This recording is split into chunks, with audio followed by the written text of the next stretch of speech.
Hello and welcome to this video for basic sentential logic, informal fallacies, and cognitive biases.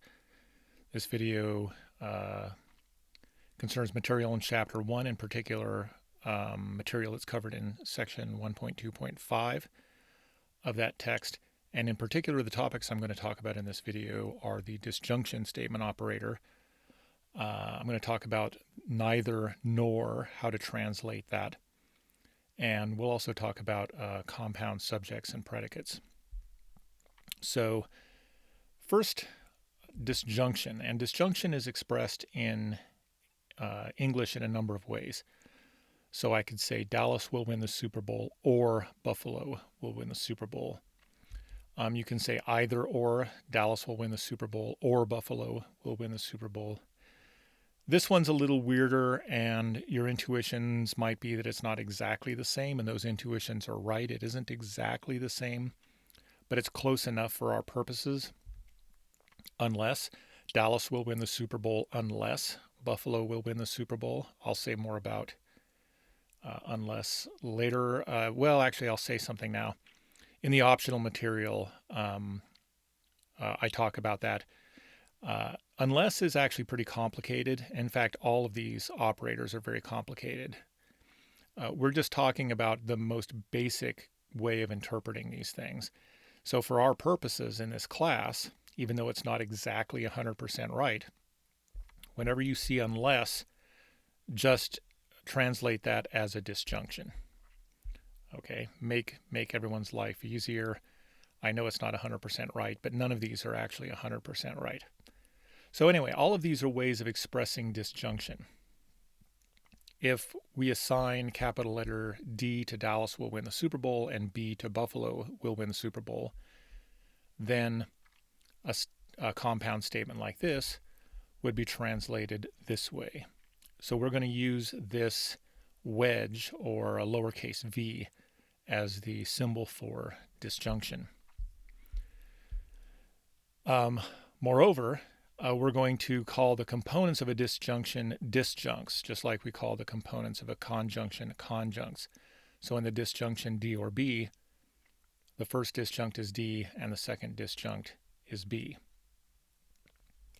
Disjunction is actually pretty easy, and so we're more or less done. So now I just want to run through some examples of translating compound statements that use disjunction operator into our formal notation. And this is the sort of thing that there will be a lot of on the quizzes, especially quiz 1, and then also on the final exam, the part that covers chapter 1. So here's a compound statement: either Sharon moves out or I will. Now step 1 is to identify the atomic statements. And the first one is easy: Sharon moves out. The second one's a little trickier, and I will talk about this more in a later video, but you might say I will you might think I will is the second atomic statement, because that's sort of what it says here. But don't think of the atomic statements as just literally the words that are inscribed on the page or the words that someone actually articulates verbally. It's more about the meaning. And what this means is I will move out, right? So if someone says either Sharon moves out or I will, the statements that are being made, the meaning is either Sharon will move out or I will move out. It's just expressed in a sort of more condensed way in English, which means the other atomic statement is really I move out. By the way, you might think, well, maybe it should be I will move out. Again, I'll talk about verb tense and mood in a later video. But hopefully for now anyway, you can see that these are the two atomic statements. If we assign a capital letter to each one, S for Sharon moves out and I for I move out, I'm now going to rewrite the original sentence, just plugging those in, and I get either S or I. And now I'm going to translate the logical words, the statement operators, and I get S wedge I. So that's pretty straightforward, I think. Let's move on to the next example. Either the Prius or the Leaf would be fine, but I'd prefer a Tesla. Now notice this sentence has a compound subject in the first disjunct here. Either the Prius or the Leaf would be fine. And again, this is another case where natural language is sort of condensing things down a little bit. Clearly, the atomic statements are the Prius would be fine, the Leaf would be fine. But in the English, we're sort of combining those into a shorter way of expressing them. But the meaning is really that those are two separate atomic statements. And then also, I'd prefer a Tesla. That's also an atomic statement. And if we assign capital letters like P, L, and T to those, then I can rewrite the original as something like either P or L, either the Prius would be fine or the Leaf would be fine, but T, but I'd prefer a Tesla. So again, you can see how even though in the original English, either the Prius or the Leaf would be fine, we sort of combined this subject. We have a compound subject. That's just a condensed way of expressing a fuller version, which would be either the Prius would be fine or the Leaf would be fine. Okay, again, pretty straightforward. Probably everyone sees that and doesn't have a problem with it. Now what do we do? What's the next step? Well, notice we have a comma here. And commas are big clues because if you have a comma, often that comma is put next to the main operator of a statement. It's one way English has and other natural languages have of expressing a natural break, which is usually where a main operator is. So that means this but or this conjunction is probably the main operator. There are other clues here, including the either or as opposed to just or. But I'm going to take this comma seriously. And by that I mean I'm going to take the operator that's next to the comma, in this case the but, to be the main operator. So the conjunction is the main operator. The second conjunct is T. And the first conjunct is this disjunction, P or L. Okay. Let's move on to the next example. Olga will buy a house or a condo unless the housing market goes sour. Now this sentence has a compound predicate. Olga will buy a house or a condo is just a condensed way of saying Olga will buy a house or Olga will buy a condo. Okay, so we're going to take those as separate atomic statements. And of course, there's a third atomic statement. The housing market goes sour. We'll assign these capital letters to those atomic statements. Now I'm going to rewrite the original. H or C unless S. And here, you might just look at this and say, well, it's not clear which one of these is the main operator.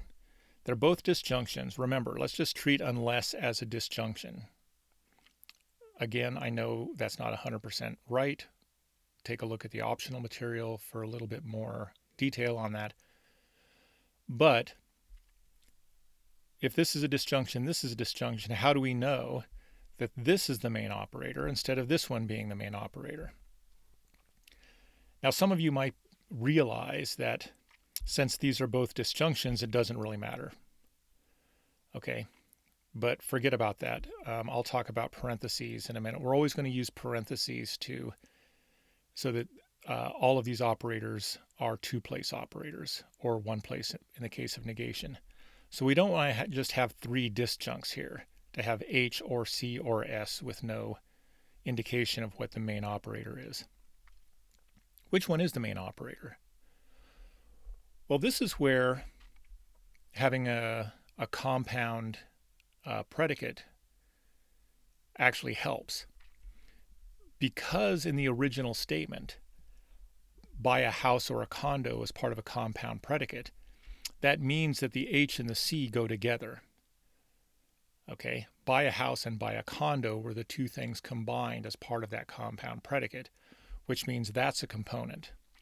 So that's how I know that this H and C go together. The C goes with the H as opposed to the C going with the S here.